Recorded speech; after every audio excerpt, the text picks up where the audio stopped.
those who are engaged in community action, will they disappear or will they be strengthened? And I think that's a really crucial test of big society. And that leads us on to Jess Steele and the Community Organisers Programme.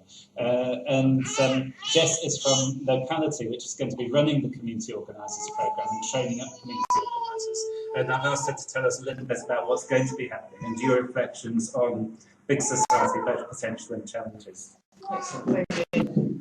So Locality is the merged organisation as of tomorrow morning of the Development Trust Association and BASAC. We have 600 members around the country, around the UK, 415 of them in England, and a 9-year heritage drawing on BASAC's heritage particularly.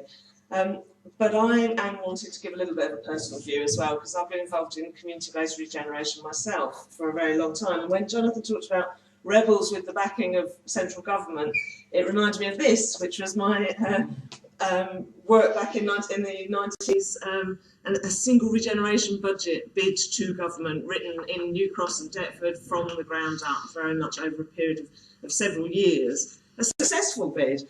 And, 11 years later, the Locality bid to government to run the Community Organisers Programme.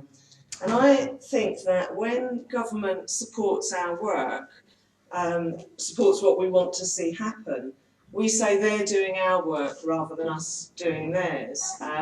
They're backing us rather than us backing them. And that's a crucial point. I hope that we can maintain that point, that they will continue to back us even when we don't back them, which is likely to happen quite often.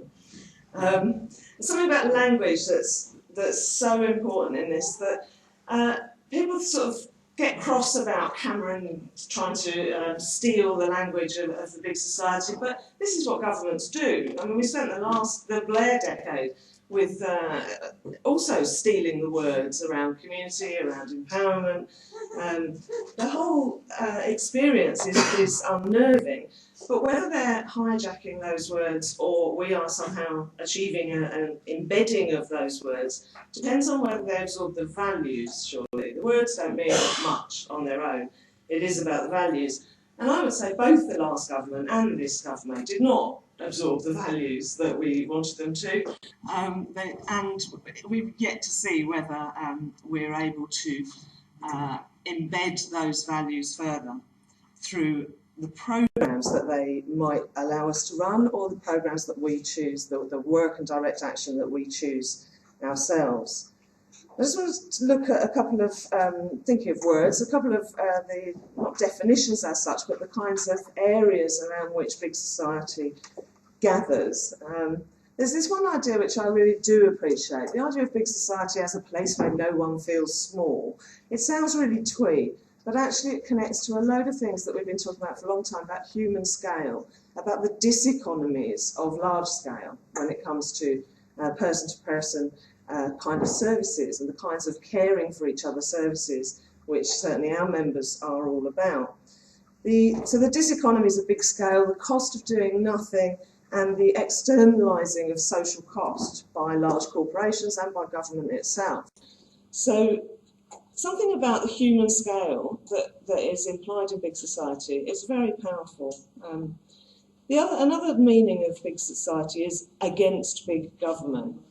Now, this is a funny one, because they kind of talk about it as if it's against big central government, but of course central government is enormously powerful, as we're seeing, through the allocation of resources. And actually what this is about against big local government. Now, I have never been a fan of big local government.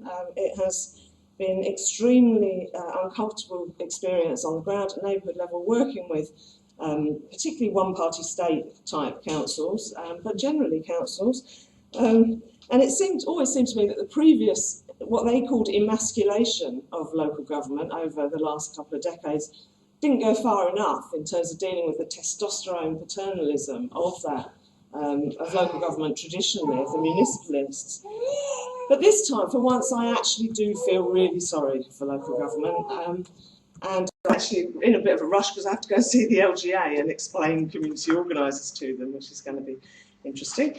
I do feel really sorry for them because although it seems that the level of brutal starvation of resources may be the only way to shake up those old habits of some of the worst habits of local government, in fact, the pain is all passed on. It's all passed on to the poorest people and the poorest communities, and the blame much of it will rest inevitably with local government, and I would say unfairly. The third area is the area that brings us on to community organisers, which is about harnessing the energy of civil society, the energy of local people, the human resource on the ground. And I've been involved for 10 years in a campaign called the Community Allowance to try to allow people to change their welfare system so that community organisations can pay people to do work in their local area that strengthens their neighbourhood without losing their benefits. It has not worked yet. I'm still waiting for DWP to catch up with the big society, and when that happens, we may really have a significant breakthrough.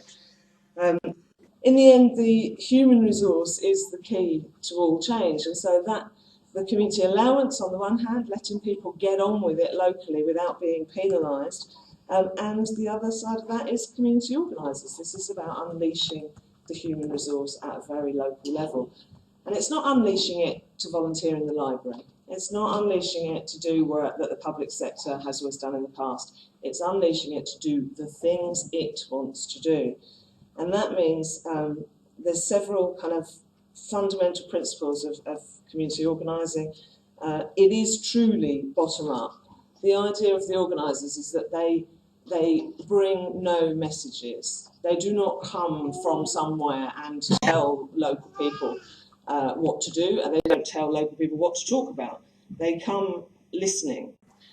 Now, there are different ways of doing organising. You can bring in organisers from a different area to a particular neighbourhood, and that has some interesting benefits to it. It isn't the approach that we've decided to take in the main. In the main, we're going to aim for hosted organisers who are hosted by local community organisations who are recruited and selected and supported by local community organisations. Those organisers will seek no specific outcomes except for that grassroots, ground-up development of powerful communities taking effective action. And those are the other kind of areas where organisers might be different from some of the things I've been on and some of the things we've all seen before. The idea of effective action, let's not just rely on the moral high ground, which we've been occupying for so long. We actually have to get more effective at the actions that we want to take, whether that's actions to change the powerful or whether it's actions to do things ourselves, to set things up ourselves and have kind of DIY entrepreneurial solutions. Both of those things are part of the organisers programme. So this is not about capacity building to deal with the culture of the powerful, to be able to be able to read the minutes and absorb all the board papers and know what the jargon means. It's not about that. We've had plenty of that. We probably will need some more of it in the future. That's not what organising is. Two more things about our approach. Our specific approach to this. So I've said it's hosted by local community organisations. Some of those will be locality members, many of them won't be, and we will be looking for potential hosts shortly. We've started off with a set of Kickstarters who we identified before we even put the bid in, but we will be looking for maybe between 100 and 200 hosts around the country. Those hosts are not bosses, they're not employers, we hope, for the organisers. They are a learning base for the organisers. So they're providing a learning environment, a space for those organisers to work from. And I do hope and believe that those hosts will be as transformed by the process of organising as the communities around them, the neighbourhoods around them. And one further thing is that we've particularly put forward is the idea that the Institute for Community Organising, which was always part of the plan for this programme, would be not owned by locality by any means, not hosted by some academic institution, but would be a mutual owned by organisers themselves. So it will. We hope that we haven't written the business plan, we haven't done the work on that yet, but we hope that in the long term there will be an institute for community organising, which will both be a kind of method of solidarity and ongoing continuous professional development for organisers, but will also be their business, and they will have. And of course, those organisers who own it are not just the organisers that come through this programme, but the many, many organisers that already exist and that will continue to be trained and developed by other organisations who do that sort of work. I think I'm going to stop there. Okay.